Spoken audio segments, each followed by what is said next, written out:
Halo teman-teman, bertemu lagi dengan mata kuliah pengantar analisis real. Untuk kali ini kita akan belajar mengenai barisan monoton.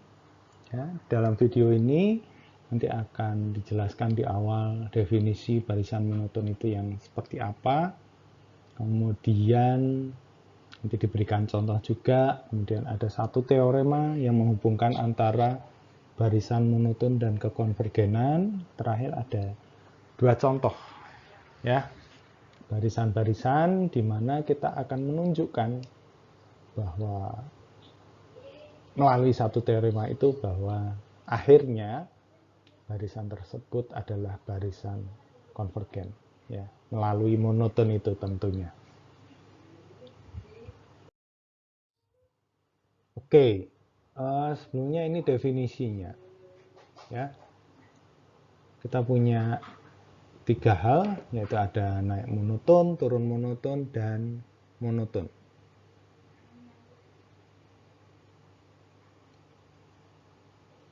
Ya, ini naik monoton. Jadi xn lebih kecil sama dengan xn plus 1 untuk setiap n bilangan asli. Jadi nanti kalau kita tuliskan ini, saya tuliskan berarti nanti x1 itu akan lebih kecil sama dengan x2, lebih kecil sama dengan x3, kecil dan seterusnya. Ini naik monoton. Jadi indeksnya semakin besar, nilai suku-sukunya juga semakin besar. Kemudian turun monoton, sebaliknya. X1 lebih besar sama dengan X2 lebih besar dan seterusnya. Ya, indeks semakin besar, nilai suku-sukunya dari setiap barisan itu semakin kecil. Nanti ada juga naik monoton tegas, turun monoton tegas, nanti tidak menggunakan ini, tidak menggunakan sama dengan, ya. Jadi kalau tegas ini cuma seperti ini, yang turun cuma seperti ini. Kemudian monoton. Jadi satu barisan kalau dinamakan atau disebut sebagai barisan monoton artinya, perhatikan ini, naik monoton atau turun monoton. Jadi ada atau di sana. Bukan dan, ya, atau. Jadi salah satu. Nanti kalau monoton tegas berarti juga sama, artinya naik monoton tegas atau turun monoton tegas. Ada tiga contoh di sini. Barisan n jelas naik monoton karena 1 kita tahu lebih kecil sama dengan 2, lebih kecil sama dengan 3, dan seterusnya.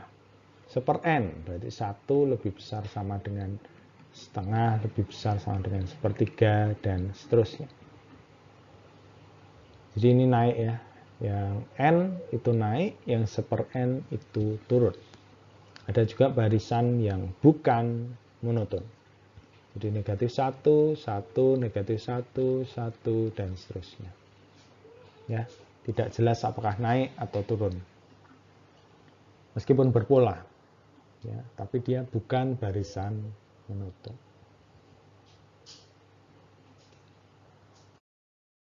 Oke, lanjut. Ini teorema kekonvergenan monoton.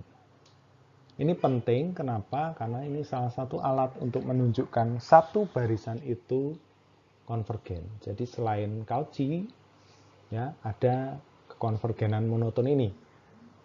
Ya, kita tidak perlu tahu apakah barisan itu konvergen ke mana, begitu, titik konvergensinya. Tetapi kita dapat mendeteksi, ya, kalau dia pada teorema yang pertama naik monoton, kemudian terbatas ke atas, pasti konvergen. Nah, lebih lanjut ini, kalau dia konvergen, konvergen kemana? Supremumnya. Ya.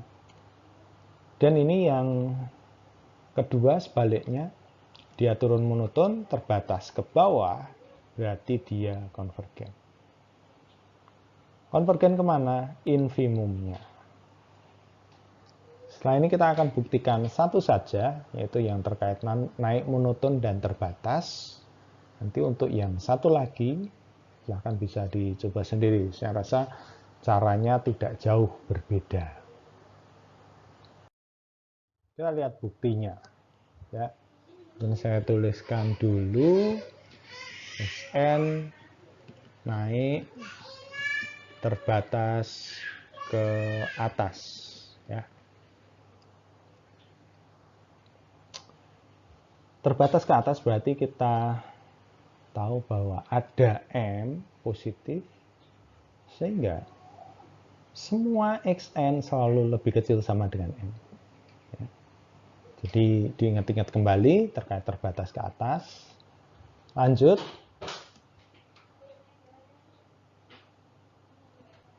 Himpunan ini tidak kosong. Ya. Karena jelas barisan itu ada, kemudian ada X1, ada X2, dan seterusnya. Nah, ini kita himpun, sehingga jelas tidak kosong. Tidak kosong, terbatas ke atas berarti suprimum ada. Kita namakan X.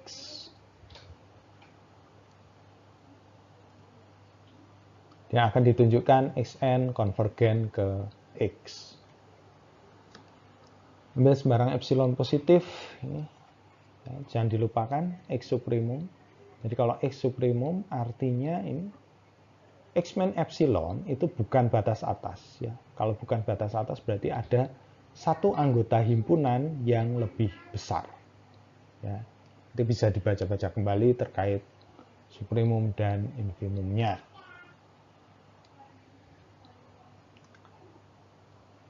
Lanjut, ini karena naik monoton kita punya sifat ini untuk naik monoton, ya, karena X1 lebih kecil sama dengan X2, lebih kecil sama dengan titik-titik, lebih kecil sama dengan Xn, begitu, lebih kecil sama dengan, nah ini yang lain, ya, Xn plus 1 dan seterusnya. Nah, perhatikan, kalau N lebih besar sama dengan N, berarti dia ke sana, kan, ya. Nah, kalau ke sana artinya atau ke kanan atau indeksnya lebih besar, artinya nilainya lebih besar. Jadi Xn kecil ini, kalau N kecilnya lebih besar dari N kapital, Xn lebih besar sama dengan Xn.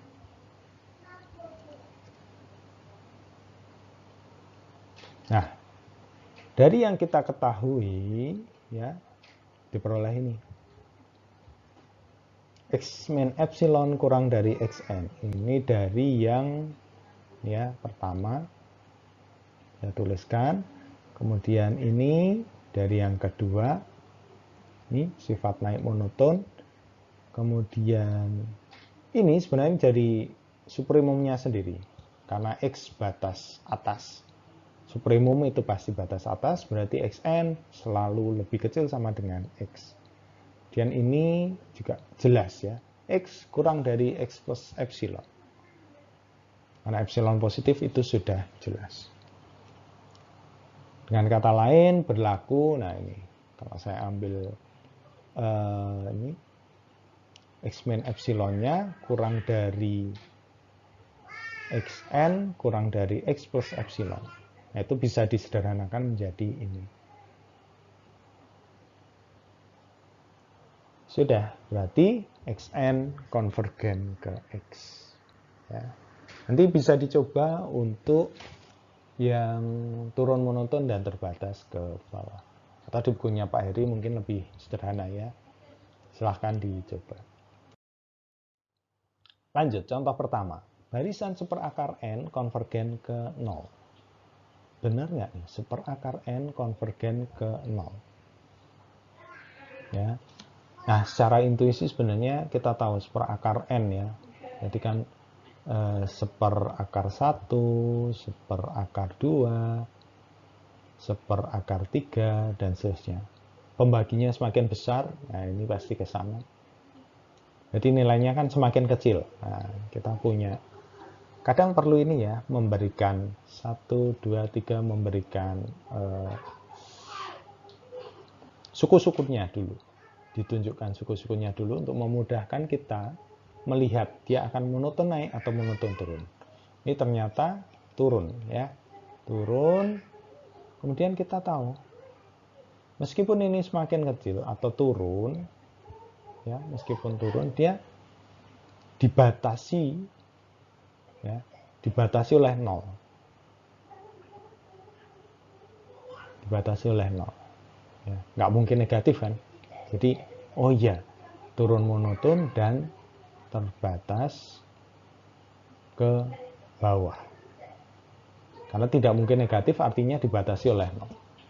Nah, sekarang kita lihat buktinya. Nah, ini satu hal yang jelas, bahwa xn selalu lebih besar sama dengan xn plus 1. Ya. Semoga teman-teman tidak bingung dengan ini. Jadi jelas xn turun monoton. Nah, ini pembaginya kan lebih besar. Jadi sukunya lebih kecil. Jelas bahwa barisan ini terbatas ke bawah oleh 0. Ya. Jadi kalau hal-hal yang memang jelas boleh seperti ini. Tapi kalau yang masih ragu-ragu, jadi jangan sampai semuanya jelas bahwa ya, belum tentu begitu, beberapa hal harus dibuktikan. Ya. Apalagi kalau kita berbicara dengan barisan, artinya nanti kemungkinan dibuktikan dengan induksi. Itu nanti bisa dilihat di contoh kedua dan seterusnya.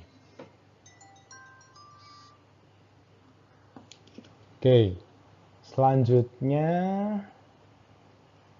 ya sudah, karena dia terbatas ke bawah, kemudian turun monoton, ya ini. Jadi konvergennya kemana? Ke infimumnya. Jadi terbatas ke bawah dengan turun monoton menyebabkan konvergen dulu. Nah, setelah tahu kita konvergen, kemana konvergennya ya? Oh, ke infimumnya. Ya, infimumnya berapa? 0.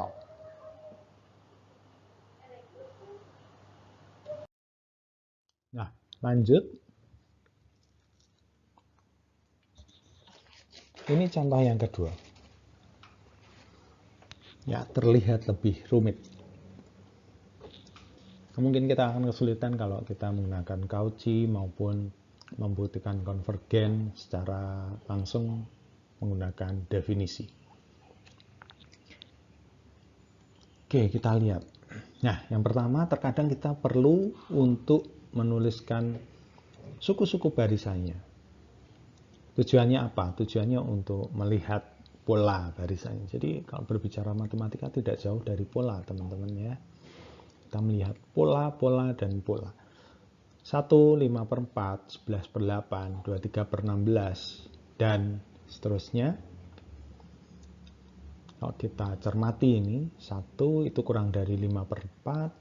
5/4 kalau di keduanya dikali 2 kan 10/8. Ini 11/8. Oh, berarti kurang dari ya 5/4 kurang dari 11/8. Begitu juga ini, pembilang menyebut kalau kita kalikan 2 berarti 22/16.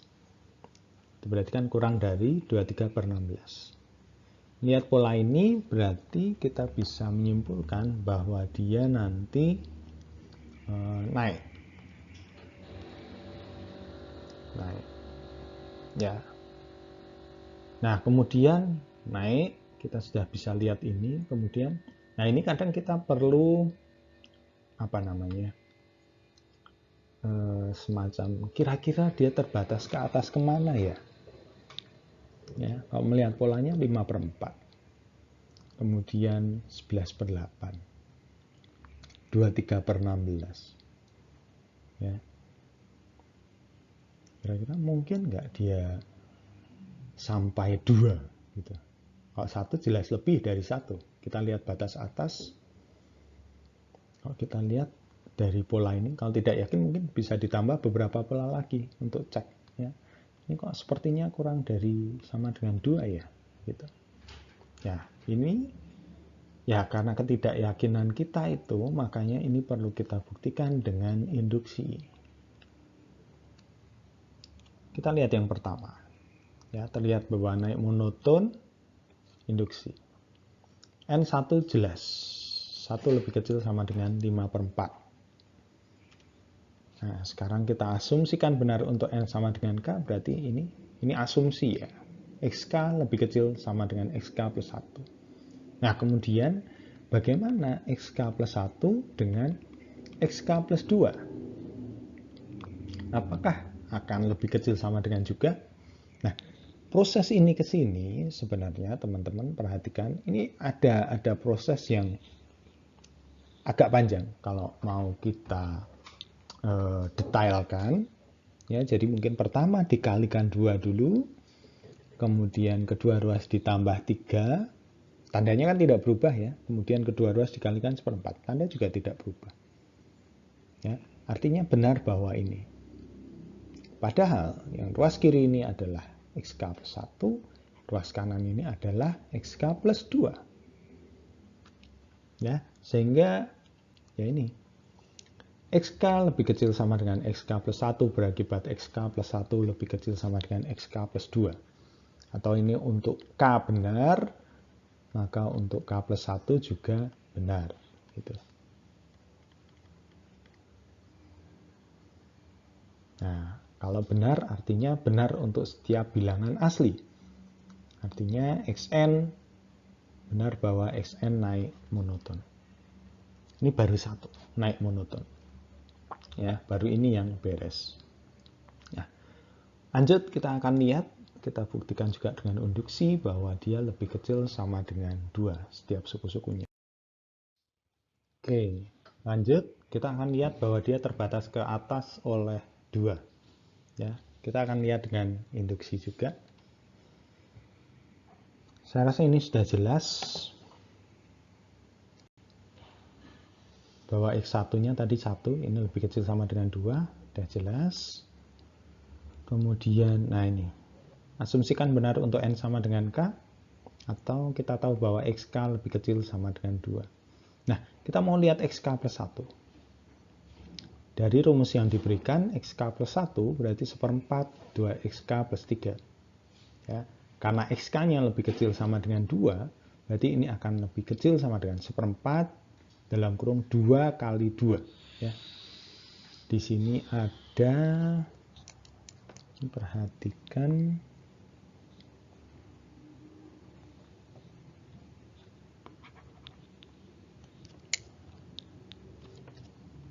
sebentar. Ini XK 2 ya. Biar kelihatan ini. XK-nya lebih kecil sama dengan 2. Sebenarnya juga kalau mau proses lebih detail berarti harus XK lebih kecil sama dengan 2. Kalikan 2 ditambah 3 dan hasilnya kita kalikan 1/4. Tandanya tidak berubah semua. Karena penjumlahan dan perkalian dengan bilangan positif. Ya. Ini kita hitung, hasilnya 4 tambah 3, 7, 7/4, jelas dia kurang dari 2.